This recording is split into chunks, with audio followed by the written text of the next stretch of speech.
নমস্কার বন্ধুরা, welcome to SB sport zone. তো এই ভিডিওতে আমরা কথা বলবো বেশ কিছু গুরুত্বপূর্ণ ট্রান্সফার আপডেট নিয়ে। বেশ কিছু গুরুত্বপূর্ণ ট্রান্সফার আপডেট বেরিয়ে আসছে, সেগুলি তোমাদেরকে আজকে এই ভিডিওতে জানাবো। তো এই ভিডিওতে যে সকল ক্লাবগুলিকে নিয়ে আপডেট বেরিয়ে আসছে সেগুলি হলো মোহনবাগানের প্লেয়ার আলবার্তো রদ্রিগেজকে নিয়ে একটা আপডেট বেরিয়ে আসছে। এছাড়াও মালাপ্পুরম এফসি প্লেয়ার কেরলের সুপার লিগের ক্লাব মালাপ্পুরম এফসির প্লেয়ার জোসে বেতিয়াকে নিয়ে একটা আপডেট বেরিয়ে আসছে। চার্চিল ব্রাদার্সকে নিয়ে দুটো গুরুত্বপূর্ণ আপডেট বেরিয়ে আসছে। এছাড়াও আই লিগের ক্লাব রাজস্থান ইউনাইটেড এফসিকে নিয়ে একটা আপডেট বেরিয়ে আসছে এবং প্রীতম কোটালকে নিয়ে একটা আপডেট বেরিয়ে আসছে। তো এই আপডেটগুলি আজকে তোমাদেরকে এই ভিডিওতে জানাবো। তো চলো বেশি দেরি না করে ভিডিওটা শুরু করা যাক। প্রথমে যদি আমরা কথা বলি মোহনবাগানের প্লেয়ার আলবার্তো রদ্রিগেজকে নিয়ে, তো আলবার্তো রদ্রিগেজ তিনি ডুরান্ড কাপের ফাইনালে একটা চোট পেয়েছিলেন। তো সেটা তোমরা মোটামুটি সকলেই জানো। তো চোটটা পাওয়ার পর যে আপডেটটা বেরিয়ে এসেছিলো সেটা হলো যে আলবার্তো রদ্রিগেজ তিনি 2 থেকে 3 সপ্তাহের মতো তিনি মাঠের বাইরে থাকবেন, এরকমই আপডেট বেরিয়ে এসেছিলো। কিন্তু এখন যে আপডেটটা বেরিয়ে আসছে সেটা হলো যে আলবার্তো রদ্রিগেজ তিনি মোটামুটি অনেকটাই সুস্থ হয়ে গেছেন। আলবার্তো রদ্রিগেজ তিনি মোহনবাগানের মাঠে বল নিয়ে অনুশীলন করছেন। যেটা জানতে পারা যাচ্ছে যে আলবার্তো রদ্রিগেজ তিনি মোহনবাগানের প্রথম দুটো ম্যাচে অ্যাভেলেবেল থাকবে না। আইএসএলের প্রথম দুটো ম্যাচে আলবার্তো রদ্রিগেজ তিনি অ্যাভেলেবেল থাকবে না, হয়তো তৃতীয় ম্যাচ থেকে তিনি অ্যাভেলেবেল থাকবেন, এরকমই আপডেট বেরিয়ে আসছে আলবার্তো রদ্রিগেজকে নিয়ে। তো এই আপডেটটা তোমাদেরকে জানিয়ে দিলাম। এরপর আমরা কথা বলবো মালাপ্পুরম এফসি প্লেয়ার জোসেবা বেতিয়াকে নিয়ে। তো তোমরা হয়তো অনেকেই জানো যে কেরলে একটা নতুন লিগ চালু হয়েছে, কেরলের সুপার লিগ। তো কালকে কেরলের সুপার লিগের উদ্বোধনী ম্যাচ ছিল মালাপ্পুরম এফসির সঙ্গে ফর্সা কোচি এফসির। তো সেই ম্যাচে দুর্দান্ত পারফরমেন্স করেছিলেন জোসেবা বেতিয়া, মালাপ্পুরম এফসির প্লেয়ার জোসেবা বেতিয়া তিনি কালকের ম্যাচে দুর্দান্ত পারফরমেন্স করেছিলেন। এছাড়াও জোসেবা বেতিয়া তিনি কালকের ম্যাচে নজর কাড়া পারফরমেন্স করেছিলেন, এরকমই আপডেট বেরিয়ে আসছে। আমি হয়তো কালকের ম্যাচটা দেখিনি, কেরলের যে সুপার লিগের ম্যাচ হচ্ছে সেই কালকের ম্যাচটা আমি দেখিনি, কিন্তু যে আপডেটটা বেরিয়ে আসছে সেটাই তোমাদেরকে জানিয়ে দিচ্ছি। কালকের সেই ম্যাচে জোসেবা বেতিয়া তিনি কালকের ম্যাচে সেরা পুরস্কার তিনিই পান।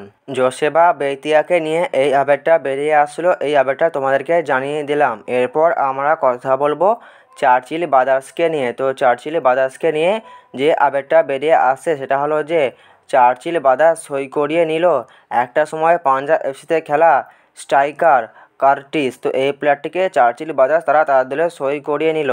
তো এই প্লেয়ারটি লাস্ট মরশুম খেলছিল স্কটিশ টপ ডিভিশন ক্লাব লিভিংটন এফসিতে। সেই ক্লাব থেকেই চার্চিল ব্রাদার্স এই প্লেয়ারটিকে তার দলে সাইন করিয়ে নিল। চার্চিল ব্রাদার্সকে নিয়ে পরবর্তী যে আপডেটটা বেরিয়ে আসছে সেটা হলো যে চার্চিল ব্রাদার্সে যোগ দিলেন দক্ষিণ আফ্রিকান ফরওয়ার্ড ওয়েডে লেকে। 27 বছর বয়সী এই স্ট্রাইকার গত মরশুমে সুইডেনের লিগে দ্বিতীয় ধাপ ডিভিশনের ক্লাব ওয়ানসর্ডা ক্লাবের হয়ে তিনি 27 ম্যাচে 5 গোল করেছেন। 2014 সালে দক্ষিণ আফ্রিকার নিচের সারির দল টাইগার বার্গের ক্যারিয়ার শুরু করার পর তিনি সেই দেশেই খেলেছেন। তো এই প্লেয়ারটিকেই চার্চিল ব্রাদার্স তাদের দলে সাইন করিয়ে নিয়েছে। তো চার্চিল ব্রাদার্সকে নিয়ে এই আপডেটগুলোই ছিল, এই আপডেটগুলো তোমাদেরকে জানিয়ে দিলাম। তো তোমাদেরকে একটা কথা জানিয়ে দিচ্ছি, কথাটা হলো এটাই যে আমাদের গ্রামে গণেশ পুজো হচ্ছে। তো সেই পুজো উপলক্ষে মাইক আরে আরও অনেক কিছু বাজছে, তোমরা হয়তো ভিডিওতে মাইকের আওয়াজ পেতে পারো। তো আমি তোমাদের কাছে ক্ষমা চেয়ে নিচ্ছি। তো ভিডিওতে যদি মাইকের আওয়াজ পাও তো একটু মানিয়ে নিও, কী আর করা যাবে। তো আমি তোমাদের কাছে এটার জন্য আগে থেকেই ক্ষমা চেয়ে নিচ্ছি, ঠিক আছে। তো এরপর আমরা কথা বলবো রাজস্থান ইউনাইটেড এফসিকে নিয়ে। তো রাজস্থান ইউনাইটেড এফসিকে নিয়ে যে আপডেটটা বেরিয়ে আসছে সেটা হলো যে রাজস্থান ইউনাইটেড এফসির বিদেশি হেড কোচ ওয়াল্টার ক্রাপেলস তিনি রাজস্থান ইউনাইটেড এফসি শহরে চলে এসেছেন। তো রাজস্থান ইউনাইটেড এফসিকে নিয়ে এই আপডেটটা বেরিয়ে আসলো, এটা তোমাদেরকে জানিয়ে দিলাম। এরপর আমরা কথা বলবো প্রীতম কোটালকে নিয়ে। তো প্রীতম কোটালকে নিয়ে লাস্ট যে আপডেটটা বেরিয়ে এসেছিলো সেটা হলো যে প্রীতম কোটাল তিনি মোহনবাগানে আসছেন এবং মোহনবাগান থেকে দীপক তাংরি তিনি কেরালা ব্লাস্টার এফসিতে যাচ্ছেন। তো এই ব্যাপারটাই লাস্ট বেরিয়ে এসেছিলো। তো মোটামুটি সব জায়গা থেকে এরকম জানিয়ে দেওয়া হয়েছিল যে প্রীতম কোটাল তিনি মোহনবাগানে আসছেন। অনেক বড় বড় সোর্স থেকেও এটা জানিয়ে দেওয়া হয়েছিল যে প্রীতম কোটাল তিনি মোহনবাগানে আসছেন। কিন্তু শেষমেশ কী হলো, ট্রান্সফার মার্কেটে বেশিরভাগ সময় যেটা হতে থাকে ডিল ডান হতে গিয়েও ডিল হয় না, ডিল ক্যান্সেল হয়ে যায়।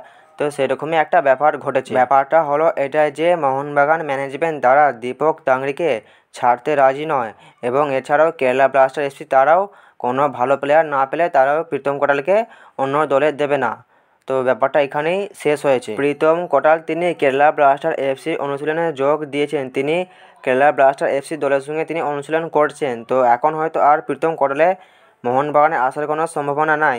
হয়তো জানুয়ারি ট্রান্সফার উইন্ডোতে তিনি মোহনবাগানে আসতে পারেন। কেন বলছি, কোনো প্লেয়ার যদি কোনো দলে ভালো গেম টাইম না পায় তাহলে সেই প্লেয়ার সেই দলের সঙ্গে চুক্তি শেষ করে অন্য দলে যেতে পারে। তো জানুয়ারি ট্রান্সফার উইন্ডোতে প্রীতম কোটালের মোহনবাগানে আসার একটা চান্স আছে, এরকমই আপডেট বেরিয়ে আসছে। তো প্রীতম কোটালকে নিয়ে এই আপডেটটা বেরিয়ে আসছিলো, এই আপডেটটা তোমাদেরকে জানিয়ে দিলাম। তো তোমাদেরকে এই ভিডিওতে এই আপডেটগুলো জানানো ছিল, এই আপডেটগুলো তোমাদেরকে জানিয়ে দিলাম। তো ভিডিওটা যদি ভালো লাগে একটা লাইক করে দিও।